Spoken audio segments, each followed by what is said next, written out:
안녕하세요. 오늘은 많은 분들이 민감하게 느끼실 수 있는 노인 냄새에 대해 이야기해 보려고 합니다. 며칠 전 친구에게 들은 이야기인데요. 친구의 어머니께서 손주에게 할머니한테 냄새 나라는 말을 듣고 굉장히 속상해 하셨다고 해요. 손주가 자꾸 안기는 걸 피하고 싫어하니까 나한테도 노인 냄새가 나는구나 라고 깨달으셨다고 합니다. 그전까지는 다른 사람 일이라고만 생각하셨는데 본인 문제로 인식하게 되신 거죠.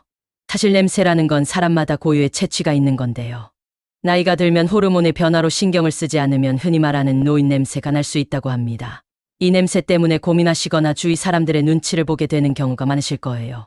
그런데 다행히도 이 노인 냄새를 없앨 수 있는 방법이 있다고 합니다. 혹시 같은 고민을 하고 계신다면 오늘 영상을 꼭 끝까지 시청해 주세요. 오늘 영상을 보시면 노인 냄새가 나는 원인이 무엇인지, 그리고 이 냄새를 없애기 위해 어떤 방법을 실천해야 하는지, 마지막으로 꼭 주의해야 하는 점이 무엇인지까지 모두 알게 되실 거예요. 시청하기 전에 구독과 좋아요, 그리고 알림 설정을 하시면 앞으로도 건강에 도움이 되는 정보를 꾸준히 받아보실 수 있습니다. 그럼 시작해볼까요? 노인 냄새의 첫 번째 원인은 줄어든 땀입니다. 혹시 여러분 예전보다 땀 냄새가 줄었다는 생각을 해보신 적 있으신가요? 그렇다면 지금부터 집중해보세요. 바로 그게 첫 번째 이유일 수 있습니다. 보통 사람은 40대부터 노화가 시작되는데요. 신진대사가 느려지고 몸이 건조해지면서 땀의 양도 줄어들게 됩니다. 그런데 땀이 줄어들면 냄새가 덜 나는 게 아닌가라고 생각하실 수 있지만 사실 땀은 몸속 노폐물을 배출하는 중요한 역할을 합니다. 그런데 나이가 들수록 땀의 양이 줄어들면서 노폐물이 배출되지 않고 몸에 쌓이게 되는데요. 이것이 바로 노인 냄새의 원인 중 하나가 됩니다. 여기서 중요한 성분이 바로 노네날인데요. 이 노네날은 노화가 진행되면서 우리 피부 속에서 발생하는 성분으로 나이가 들수록 이 성분이 증가하게 됩니다. 피부 속 지방산이 산화되면서 발생하는 이 노네날이 피부에 쌓이게 되면 특유의 쿰쿰한 냄새를 풍기게 되는 겁니다. 그렇다면 피부에서만 냄새가 나는 걸까요? 아니요. 입에서 나는 냄새도 무시할 수 없습니다. 두 번째 원인은 바로 줄어든 침 분비량입니다. 나이가 들면 땀과 마찬가지로 침 분비량도 줄어들게 됩니다. 그러면 구강 건조증이 생기면서 입안에 세균이 늘어나고 치석도 쌓이게 되죠. 이렇게 되면 입냄새가 심해질 수밖에 없습니다.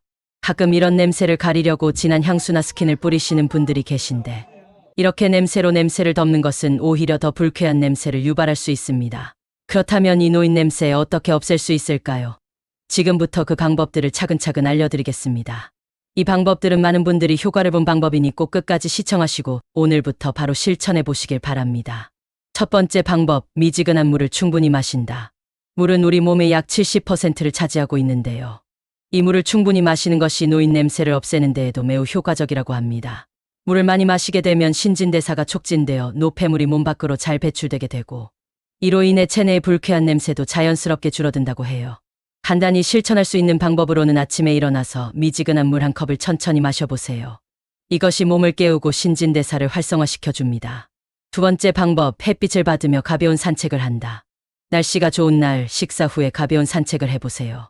햇빛에 있는 자외선은 피부의 살균 작용을 도와주고 걷는 동안 적당히 땀을 흘리면 모공 속에 쌓인 노폐물과 함께 노네날도 자연스럽게 배출됩니다. 하지만 너무 과도한 운동은 오히려 냄새를 유발할 수 있으니 가벼운 산책 정도로 하는 것이 좋습니다. 세 번째 방법, 샤워할 때 반드시 씻어야 할 부위를 꼼꼼히 씻는다. 샤워를 하실 때 그냥 대충 씻고 끝내시는 분들 많으시죠? 그런데 냄새가 나는 주요 부위들을 놓치고 계신 걸 수 있습니다. 샤워할 때 살이 접히는 부위나 털이 난 부위, 그리고 땀이 많이 나는 부위를 꼭 신경 써서 씻어주세요. 자타구니, 겨드랑이, 발가락 사이 같은 곳을 꼼꼼히 씻으면 냄새를 줄일 수 있습니다. 추가로 매주 탕 목욕을 하시면 피부 모공 속에 쌓인 각질과 노폐물을 제거하는 데 큰 도움이 됩니다. 네 번째 방법, 항산화 식품을 많이 섭취한다. 우리가 먹는 음식은 몸의 채취에도 영향을 미칩니다. 항산화 식품은 우리 몸이 산화되는 것을 막아주기 때문에 노네날의 생성을 억제해 노인 냄새를 줄여줍니다. 고추, 토마토, 사과, 딸기 같은 과일이나 메밀, 현미 같은 곡물을 챙겨 드시면 좋습니다. 다섯 번째 방법, 구강 청결을 위해 추가 제품을 사용한다. 양치질할 때 그냥 칫솔만 사용하시나요? 만약 입냄새가 고민되신다면 혀클리너나 치실, 시간 칫솔을 함께 사용해 보세요. 이렇게 구강을 꼼꼼히 관리하면 입냄새 제거뿐만 아니라 구강 건강에도 큰 도움이 됩니다. 외출하실 때는 무설탕 껌이나 가글 스프레이를 챙기면 식사 후나 사람을 만나기 전 입냄새를 빠르게 제거할 수 있어요. 허브차나 녹차도 입냄새를 줄이는 데 도움이 됩니다. 마지막 여섯 번째 방법, 냄새가 배인 옷은 반드시 갈아입고 흡수 잘 되는 속옷을 입는다. 젊었을 때는 괜찮았던 습관이 나이가 들면서는 냄새의 원인이 될 수 있습니다. 한번 입은 옷은 냄새가 배었을 확률이 높기 때문에 냄새가 나는 옷을 다시 입지 마시고 꼭 세탁해 주세요. 특히 속옷은 요실금이나 변실금 문제로 인해 냄새가 쉽게 발생할 수 있으니 흡수력이 좋은 속옷을 착용하고 자주 갈아입는 것이 중요합니다. 오늘은 이렇게 노인 냄새의 원인과 없애는 방법에 대해 알아봤는데요. 다시 한번 요약해드리자면 노인 냄새의 원인은 줄어든 땀과 침 분비량이었고, 냄새를 없애는 방법으로는 물 마시기, 산책하기, 샤워할 때 중요한 부위, 꼼꼼히 씻기, 항산화 식품 섭취하기, 구강 청결 관리하기, 그리고 옷과 속옷 자주 갈아입기였습니다. 노인 냄새를 없애는 것은 일상을 더 쾌적하고 자신감 있게 보낼 수 있는 중요한 방법입니다.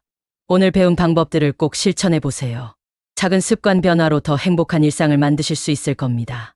영상이 도움이 되셨다면 구독과 좋아요, 그리고 알림 설정 부탁드리고요. 다음 영상에서도 유익한 정보로 찾아뵙겠습니다. 감사합니다.